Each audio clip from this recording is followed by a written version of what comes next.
Resumido.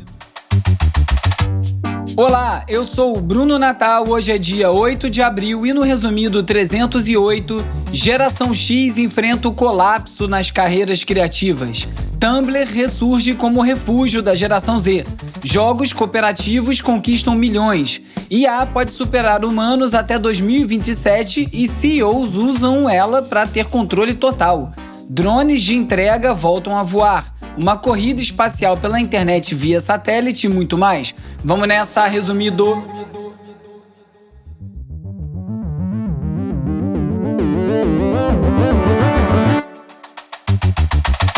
Olá, resumista! Esse é o Resumido, um podcast sobre cultura digital e o impacto da tecnologia em todos os aspectos das nossas vidas.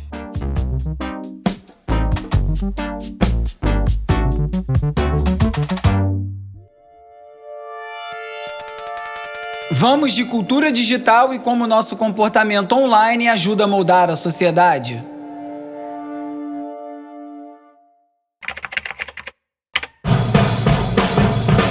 Choose life, choose a job, choose a career, choose a family, choose a fucking big television. O futuro do trabalho é um assunto cada vez mais recorrente quando a gente pensa no impacto da inteligência artificial no nosso dia a dia e na nossa vida profissional. Em 2009, eu escrevi um texto no meu antigo blog, o Urb, chamado Geração do Meio.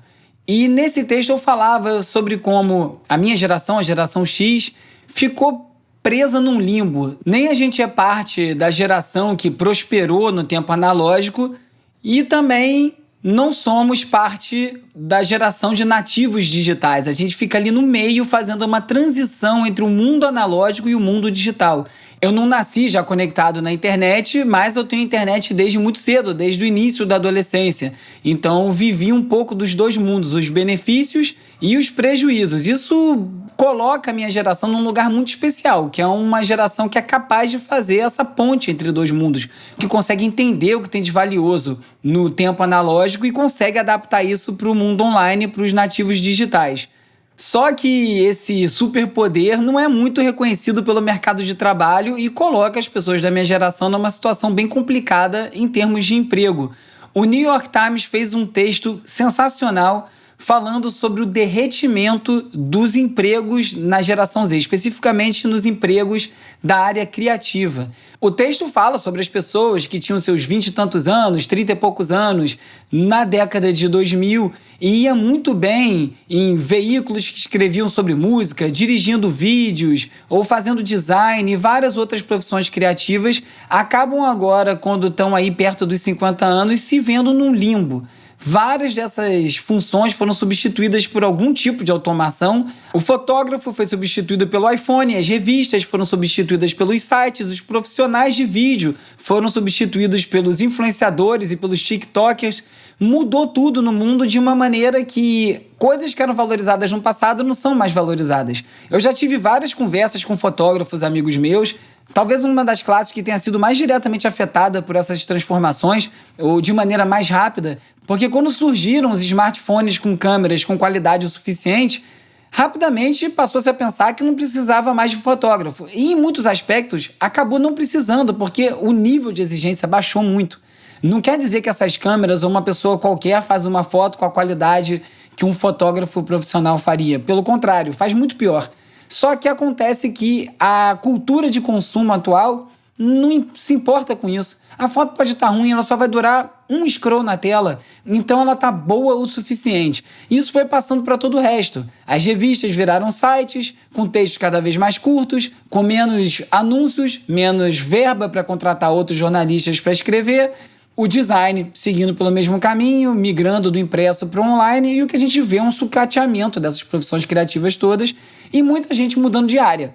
Gente indo ser terapeuta, ser marceneiro, indo tomar outros caminhos, uma vez que esse caminho criativo meio que se esgotou. É uma situação precária, um pouco lamentável, porque isso logicamente impacta na qualidade do que é produzido.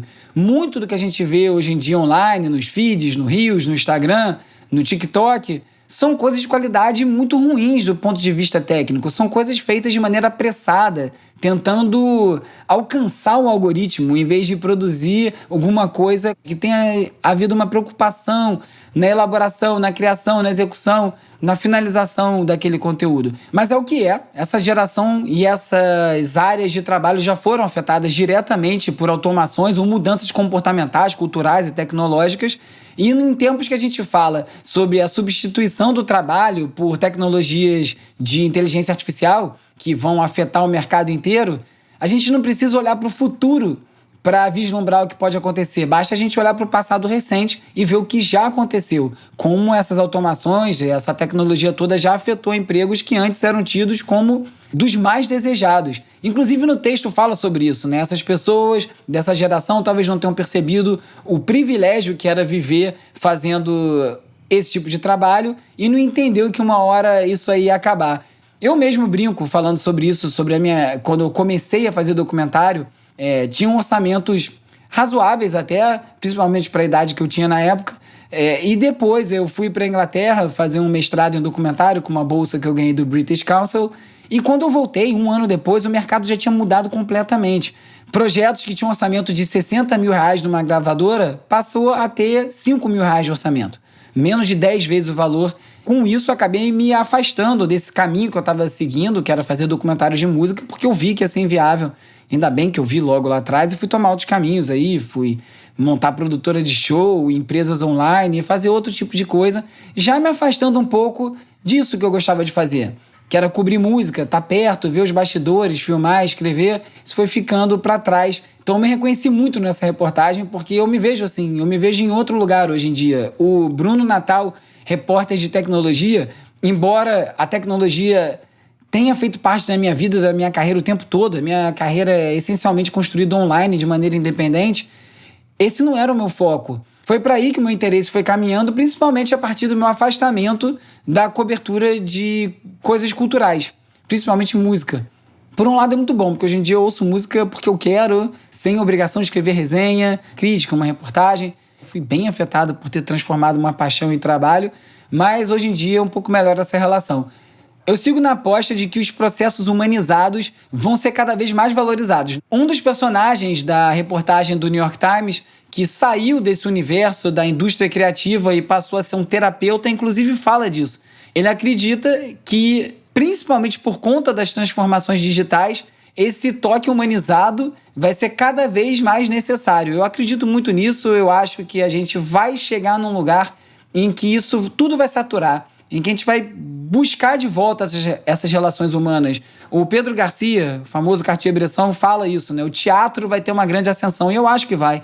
Infelizmente, as interações humanas, seja em termos profissionais ou em termos de entretenimento, vão acabar virando uma coisa premium, uma coisa mais cara e menos acessível. Essa é a parte triste da coisa toda, mas eu acho que essa valorização pode transformar a cadeia inteira a longo prazo. Eu torço por isso.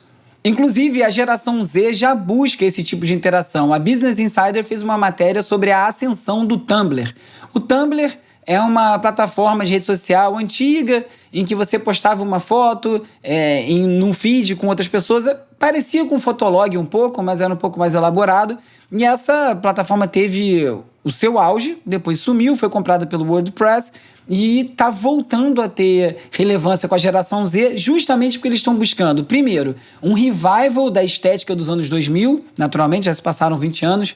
Se você acha que o ano 2000 foi outro dia, olha, surpresa para você, já estamos no revival. Então eles estão buscando plataformas como o Tumblr, como o Pinterest, até o Yahoo, para ir atrás dessa estética, e também um desencantamento com as principais plataformas de redes sociais ou desencantamento com as figuras por trás delas, né? O Elon Musk, o Zuckerberg. Então já tem pesquisa que mostra que 2/3 da geração Z querem tornar sua presença digital mais privada. Isso, para mim, é um excelente sinal de evolução geracional. Eles já entenderam, não é legal ficar se expondo dessa forma, eu quero buscar um outro lugar. No Tumblr, por exemplo, você não precisa ter o seu nome real, você pode inventar um nome de usuário, e isso facilita você ter mais privacidade quando está na rede. Um conceito quase retrô mesmo, né? É você pensar numa internet em que você podia permanecer anônimo. Tem várias discussões sobre o que isso significa, né? Você ficar anônimo também gera vários riscos para a internet, pois as pessoas podem agir de maneira errada, criminosa, sem ninguém saber quem é. Aí entra nessa discussão inteira sobre identidade digital, sobre a identificação de cada pessoa para poder acessar as plataformas. É uma discussão com várias camadas, várias nuances. Vou voltar nesse assunto em algum momento. Mas a reportagem da Business Insider fala sobre isso, como o Tumblr se beneficia de não ser uma plataforma massificada e como isso permite experiências mais íntimas, mais focadas em nichos de interesse.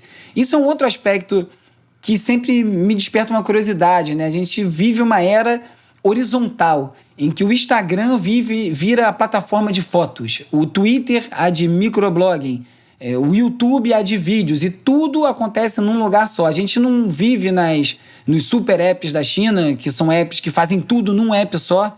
Você tem pagamento, banco, rede social, vídeo por streaming, tudo num app só. Isso é uma coisa que não tem a ver com a cultura ocidental, tem a ver com a cultura oriental. Mas a gente vive numa era bem homogênea, né? Em sentido de que plataforma todo mundo usa. Eu acho que isso também é uma coisa que pode começar a mudar. A gente começa a ficar um pouco mais granular e ter plataformas específicas para cada coisa, microcomunidades, sem ser essa cacofonia que a gente vê nas redes sociais de maneira geral.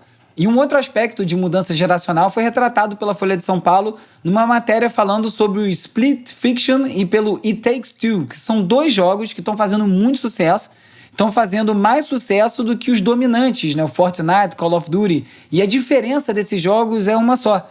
Enquanto o Fortnite e o Call of Duty são jogos competitivos em que um joga contra o outro, games como Split Fiction e o It Takes Two são cooperativos, são colaborativos. Os jogadores entram no mesmo universo, no mesmo ambiente, para colaborativamente, juntos, conseguirem solucionar determinados problemas.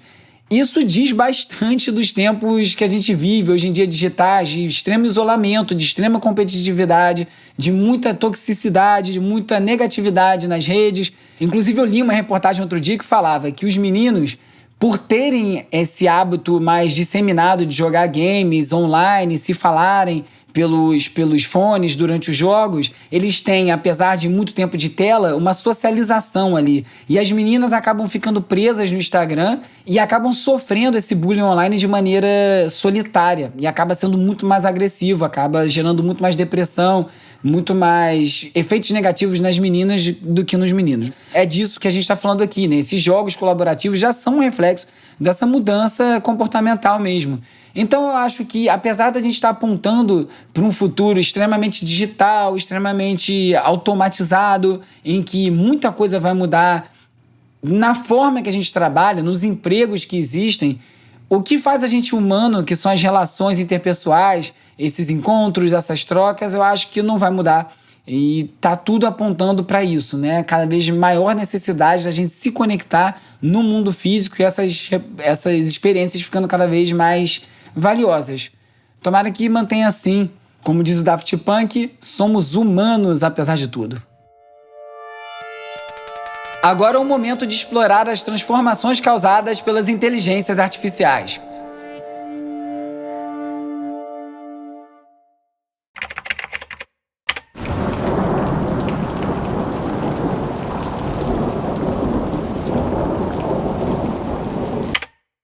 Um relatório realizado pela organização sem fins lucrativos AI Futures Project, que fica sediada em Berkeley, na Califórnia, fala sobre um cenário preocupante para os próximos anos. O relatório se chama AI 2027, ou IA 2027, e faz um desenho dos próximos anos do impacto da inteligência artificial nas nossas vidas.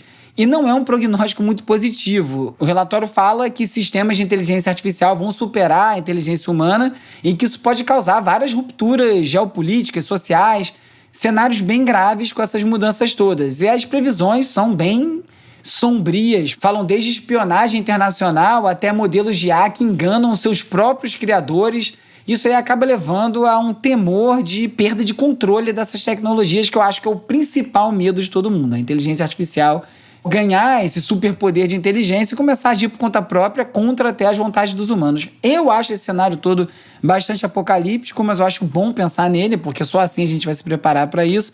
E esse relatório é importante porque ele contrasta com as previsões coloridas e brilhantes que são feitas pelos próprios laboratórios de IA, né? Principalmente a OpenAI está sempre falando sobre inteligência artificial de uma maneira extremamente positiva, como se não houvesse nenhuma repercussão negativa ou riscos em se implementar isso tudo, ainda mais na velocidade que está tudo sendo implementado. E eu sigo um pouco cético em relação a essas evoluções da inteligência artificial, tanto do ponto de vista positivo quanto do negativo, porque eu sigo não acreditando que vai acontecer dessa forma que está sendo vendida pra gente. E eu uso a palavra vendida propositalmente porque a gente não pode esquecer que muito do discurso desses laboratórios de IA tem a ver com aumentar a importância do que eles estão construindo para poder captar dinheiro na rua e enriquecer essas empresas. Para eles é extremamente benéfico falar que a AGI, a superinteligência, vai chegar em 2 anos, mesmo que não chegue. Tanto é que eles mudam um pouco a definição do que é a superinteligência, né? Para poder usar esse termo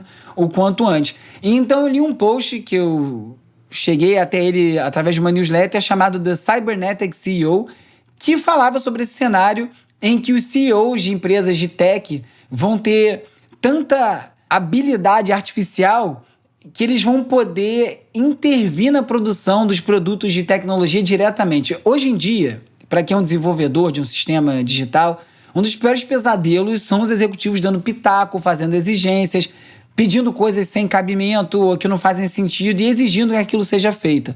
Então esse texto fala sobre um segundo texto que dizia como uma grande vantagem que os CEOs vão poder passar a botar a mão no código diretamente. Ele vai poder ir lá e programar o que ele acha que aquela ferramenta deveria fazer. Isso é o principal, o pior pesadelo para qualquer desenvolvedor. Uma pessoa leiga enfiando a mão no código e fazendo aquilo operar de uma maneira sem pensar nas consequências sistêmicas de um sistema desse que é programado em cada detalhe.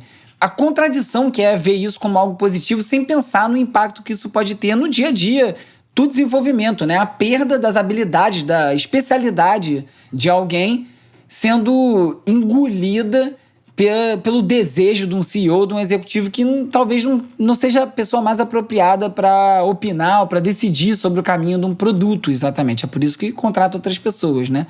E aí ele faz uma avaliação que eu achei muito boa, que eu concordo muito, é que muito dessas avaliações que a gente vê, que ele chama desse círculo mágico do software as a service, né? Software enquanto serviço, é que vários desses avanços da inteligência artificial vão servir só para esse tipo de empresa. Eles vão conseguir automatizar o tipo de trabalho que eles fazem quando estão produzindo software enquanto serviço. Mas que não necessariamente isso vai ser bom ou mesmo funcional para outras indústrias. Isso aí fica muito próximo da maneira que eu vejo. Eu acho que são ferramentas que vão otimizar muitos trabalhos, ajudar em muitos processos, mas a gente ainda vai ter especialidade, ainda vai ter a pessoa que sabe fazer aquilo. Como eu disse no primeiro bloco do episódio em relação às profissões da indústria criativa, você pode automatizar. Isso não quer dizer que vai ficar tão bom quanto. Só quer dizer que qualquer pessoa pode fazer. E quando qualquer pessoa pode fazer, significa que a gente pode ter qualquer tipo de resultado também, e nem sempre isso é bom.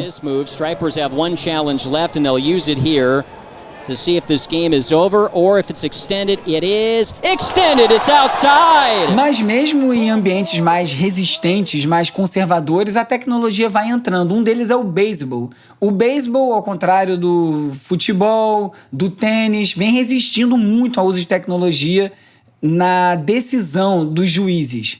E o beisebol tem questões que são quase subjetivas, né? Você, para definir o que é um strikeout ou um ball, né? Se a bola estava exatamente no quadrante onde deveria estar para o jogador poder rebater, tem um cara atrás do rebatedor que define num quadrado imaginário se a bola estava ali ou não. Um quadrado que vai do ombro até o joelho.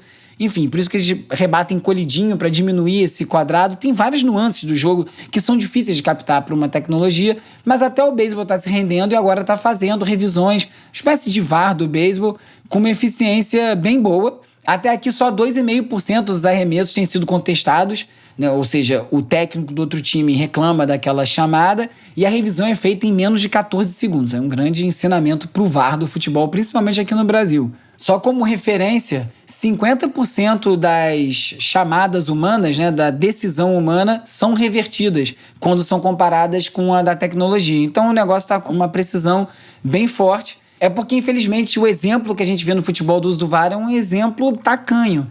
Porque existe tecnologia para fazer muito melhor do que aquilo, precisa investir mais, logicamente, e precisa ter uma mudança comportamental no próprio jogo, né? Eu comento isso com meu filho sempre quando a gente está vendo o jogo. Eu acho completamente absurdo a maneira que um jogador de futebol sai berrando para um juiz durante uma partida, e isso não dá em nada. Você não vê isso no basquete, você não vê isso no tênis, você não vê isso no beisebol, você não vê isso nem no hóquei no gelo, onde até porrada é liberada.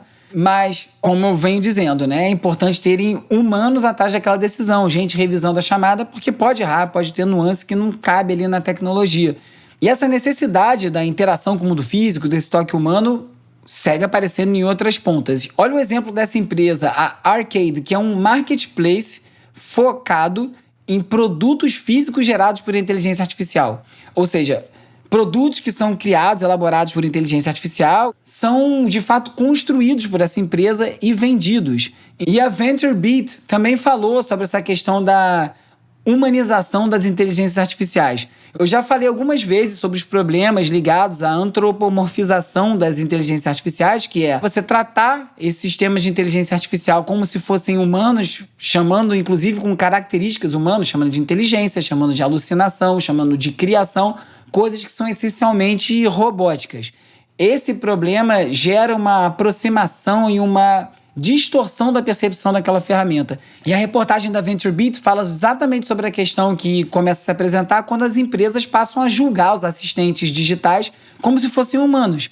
Exige uma personalidade, uma empatia, uma estética. E, na verdade, isso tudo é um enfeite nessa troca, né? Quando você está conversando com o sistema de IA, ele te responde como se fosse humano, mas aquilo é só uma linguagem, é uma forma de interagir com o sistema. É uma forma de gerar a resposta.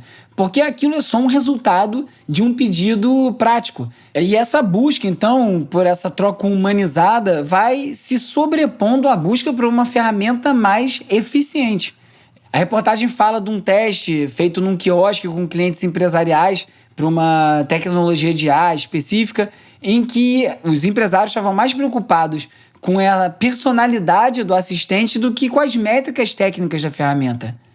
Então essa busca de uma perfeição absoluta, de uma humanização desses sistemas acaba gerando várias questões práticas mesmo, assim, para o processo de adoção, para o design, para o desenvolvimento, porque se você fica nessa idealização do que um sistema desse deve ser, você acaba gerando atraso de produção, inclusive, porque você fica tentando resolver uma questão de percepção, de interação e não uma questão de funcionalidade da ferramenta. Isso é um atraso gigantesco porque você perde o foco, né? Ao tentar replicar uma relação humana em vez de estar preocupado se aquela ferramenta está desempenhando o seu papel de maneira mais efetiva ou menos efetiva. E aí a coisa dá uma volta completa, né? Porque ao mesmo tempo que a gente quer sistemas funcionais, automatizados, altamente eficientes, mesmo nesses sistemas se espera uma humanização, um trato mais pessoal com a máquina. Isso, para mim, só confirma o que eu falei aqui mais cedo. A gente quer humanidade, a gente quer relações, mesmo que seja com uma máquina. E agora é hora de falar sobre como as Big Tech moldam o nosso comportamento.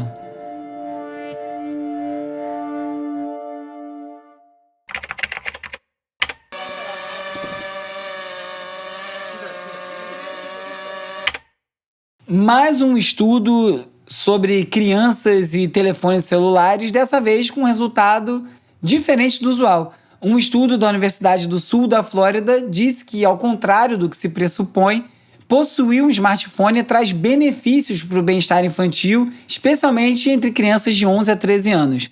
O levantamento ouviu mais de 1.500 jovens e é a base para uma pesquisa que vai durar 25 anos, que vai acompanhar o uso da mídia digital e o impacto na saúde e no comportamento ao longo da vida.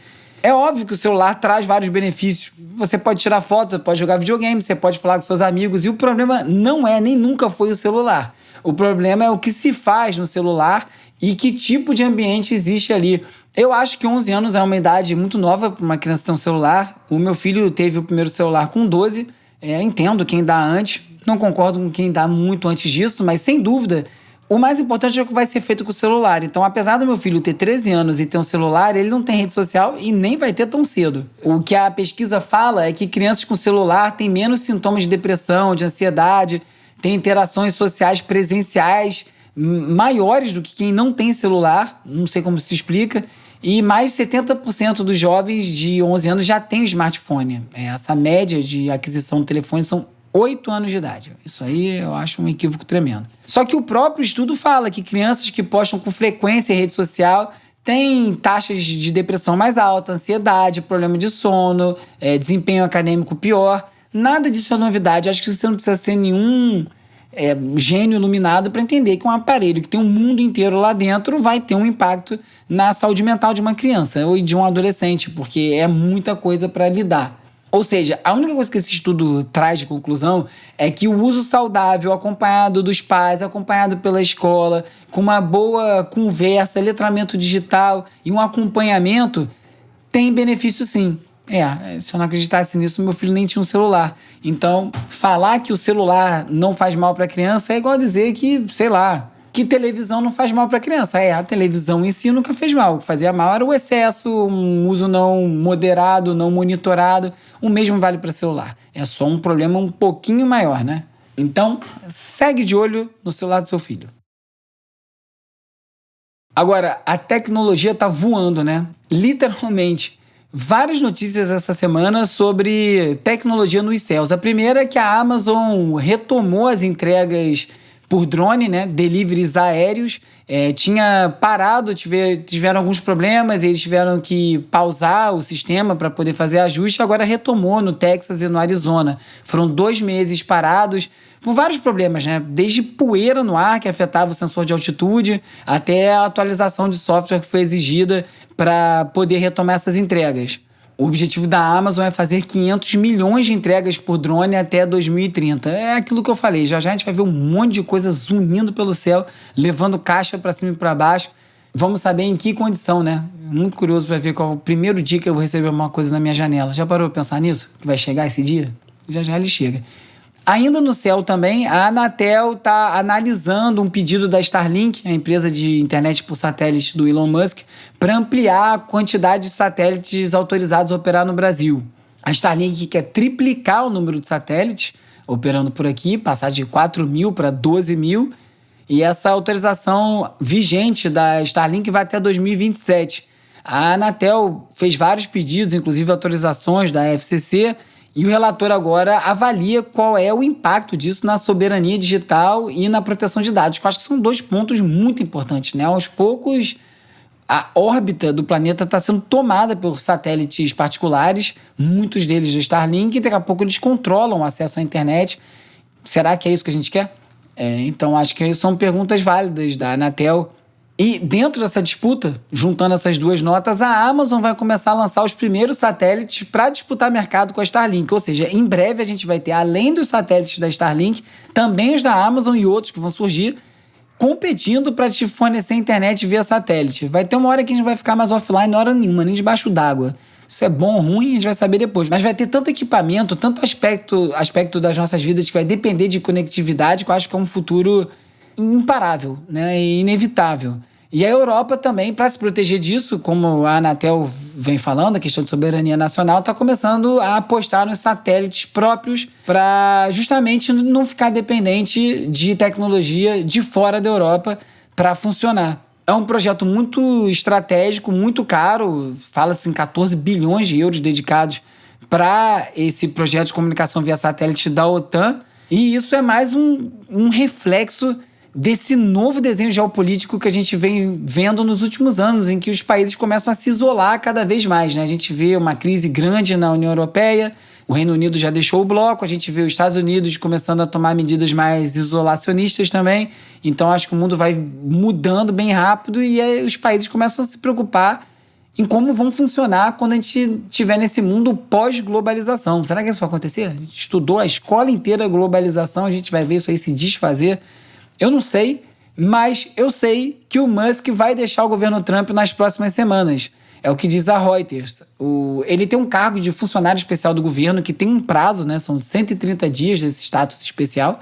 E já vazou a notícia que já foi comunicado ao Musk que isso não vai ser renovado e que a participação dele no governo se encerra, né? Ele implementou o DOGE, que era um órgão para diminuir os gastos do governo, passou a faca em muita coisa, está tendo bastante reação a isso, inclusive, e ele sai do governo agora. Vamos ver como é que segue o governo sem o Musk, principalmente como é que segue o Musk fora do governo. Essa participação do Musk no governo afetou muito o valor das ações da Tesla, da SpaceX, da Starlink.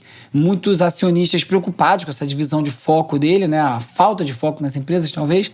Agora ele vai voltar a dedicar, vamos ver o que é o Elon Musk pós-governo Trump. Como você sabe, eu já diminuí essa sessão aqui, a Big Tech, já tem um tempo. E se você quiser saber mais notícias da indústria e coisas mais objetivas assim, vários desses links que ficavam aqui no programa, hoje em dia estão lá na newsletter O Futuro Explicado. Assina lá, resumido.cc/newsletter e passa a receber toda quinta-feira no seu inbox o Futuro Explicado, com mais análises de outras notícias que não estão aqui no programa, às vezes aprofundando o que foi debatido aqui. Você vai gostar com certeza. Se você gosta do resumido, você vai gostar do Futuro Explicado. Assina lá.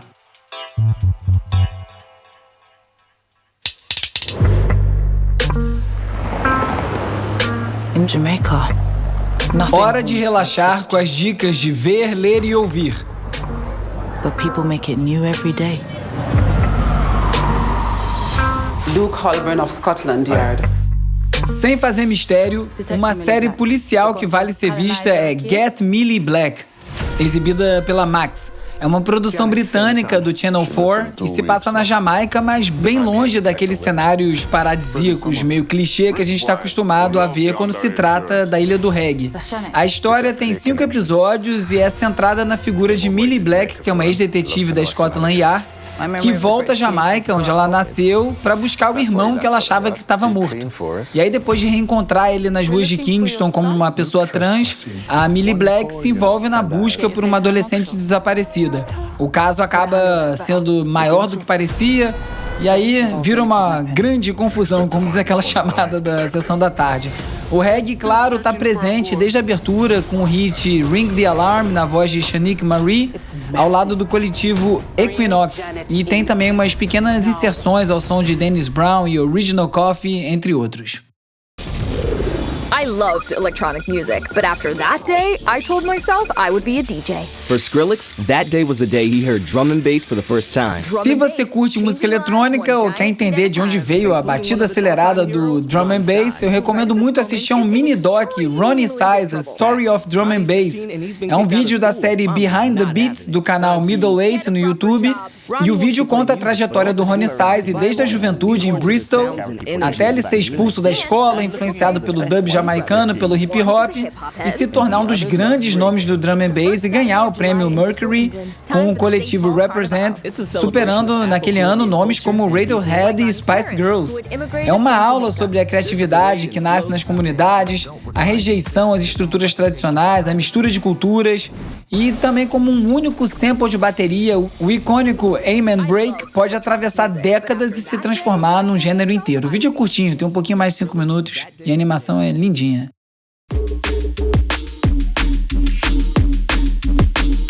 Falando em Ronnie Size, eu tenho um fraco pelo drum and bass, né? O set back-to-back dele com o Patife no Boiler Room em São Paulo, que foi gravado em fevereiro desse ano, eu nem soube disso. Olha que era capaz de eu ter pego um ônibus pra ver, hein? Tá bom demais. Tem uma pedrada, que é essa aí que você tá ouvindo no fundo, Ghost Train, do Cloud Lord, que eu não conhecia, mas que é a cara do Ronnie Size, mas é o Patife que tá tocando no set. Confere, tá no YouTube também. Boa trilha aí pra fazer alguma coisa agitada, aqui pra ficar paradinho com o drum and bass não dá não, hein? Nesse episódio, você ficou sabendo que veteranos do mercado criativo perderam espaço para automação, que jovens buscam redes sociais sem algoritmos invasivos, que games colaborativos superam os competitivos, que pesquisadores alertam para os riscos da IA ultrapassar as capacidades humanas em 2027, que a tecnologia finalmente chega ao beisebol, que entregas aéreas por drone têm desafios técnicos e que gigantes disputam o controle da internet espacial e muito mais. Se você gosta do resumido, já sabe, me ajuda aí, recomenda pra mais gente, manda no WhatsApp da família, posta no Stories, manda no grupo do condomínio. É muito importante, ajuda demais o resumido a continuar crescendo.